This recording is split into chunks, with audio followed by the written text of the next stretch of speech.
fortificações, e quanto aos braços do sul, não se manterão firmes, tampouco o povo dos selecionados. E não haverá poder para se manter firme, e aquele que chegará contra ele fará segundo seu bel prazer.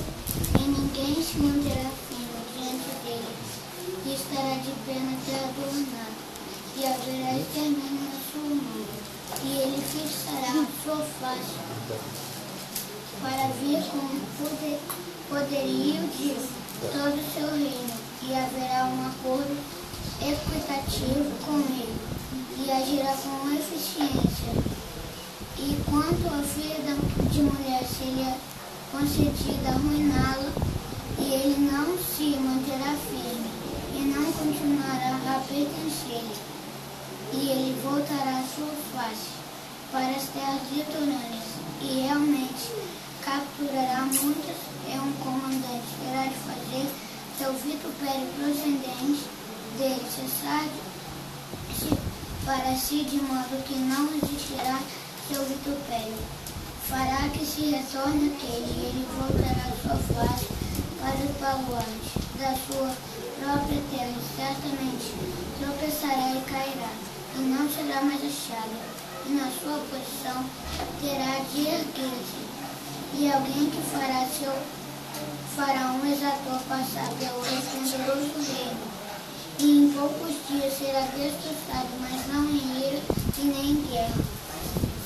Na sua posição terá de erguer-se um que há de ser desprezado, e certamente não colocarão sobre a sua dignidade do reino, e realmente chegará durante a desocupação, e apossar-se do reino por meio de insídia, e quanto aos braços da inundação serão inundados por sua causa, e serão destroçados.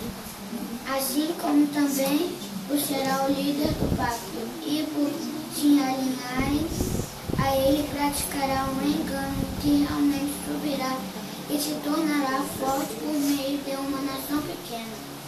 Durante a desocupação entrará até mesmo na fartura do distrito judicional, e fará realmente aquilo que seus pais e os pais de seus pais fizeram, espalhar entre eles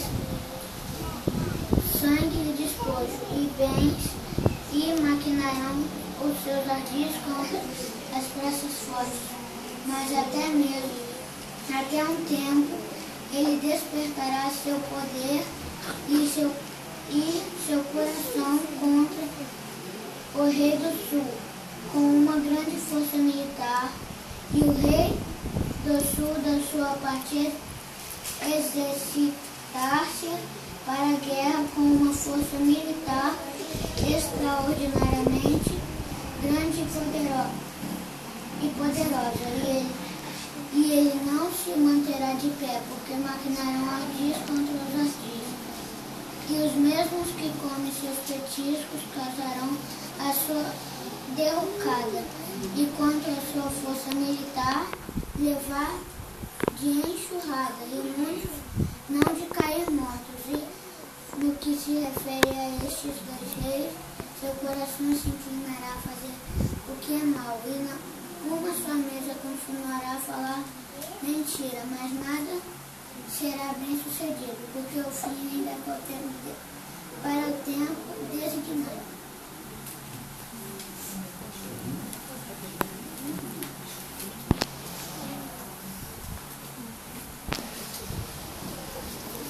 Olha, tá de parabéns. Boa leitura, com certeza todos aqui tiraram bastante proveito da leitura a qual foi feita por ti, né? E leu direitinho, eu pude acompanhar aqui a leitura. No primeiro discurso a gente fica um pouco apreensivo, nervoso, mas tu não mostrou, não transpareceu isso, né?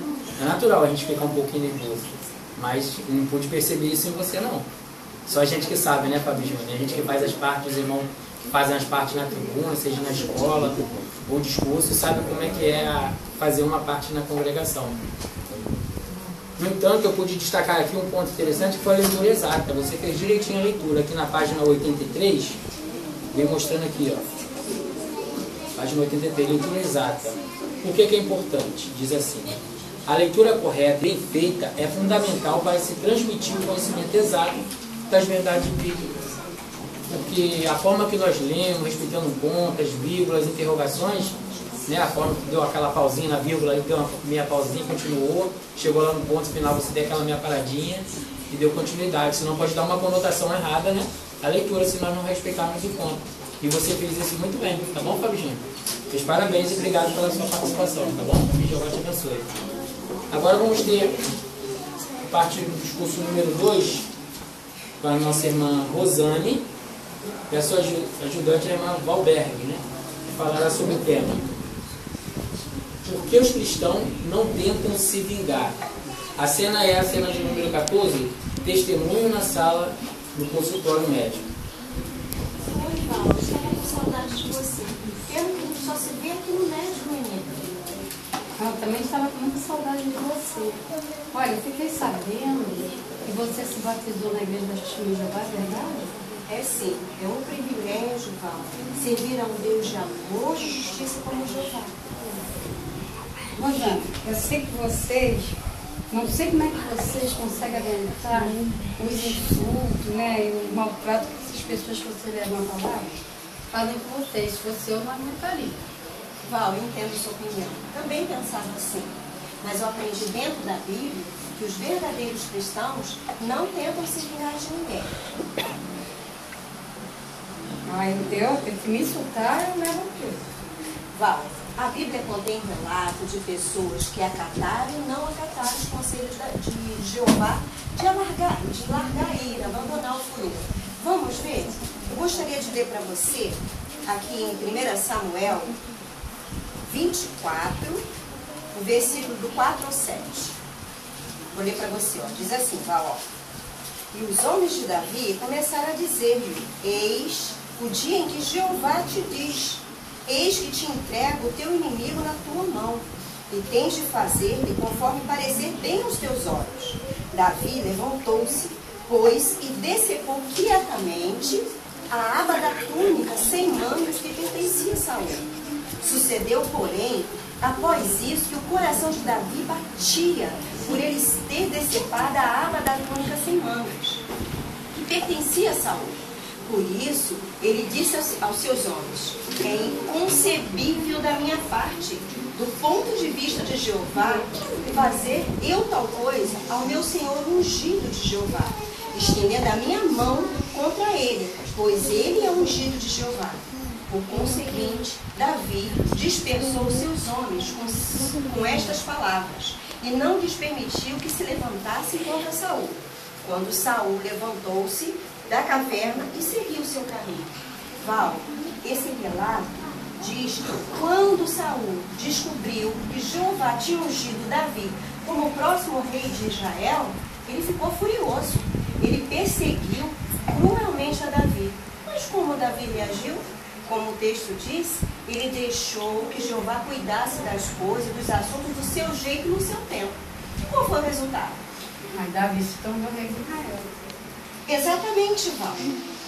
Agora nós vamos ver o mesmo conselho dado tempos depois pelo apóstolo Paulo. Lê pra gente Romanos 12,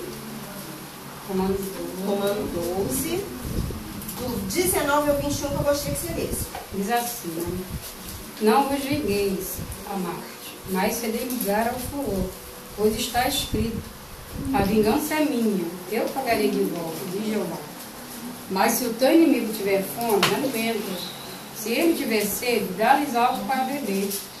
Pois por fazeres isso, amontoarás brasas acesas sobre a tua cabeça. Não te deves vencer pelo mal, porém persiste em vencer o mal com o bem.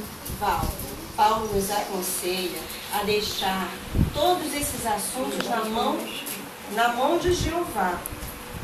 Agora, você viu que o versículo 19, lê de novo para você ver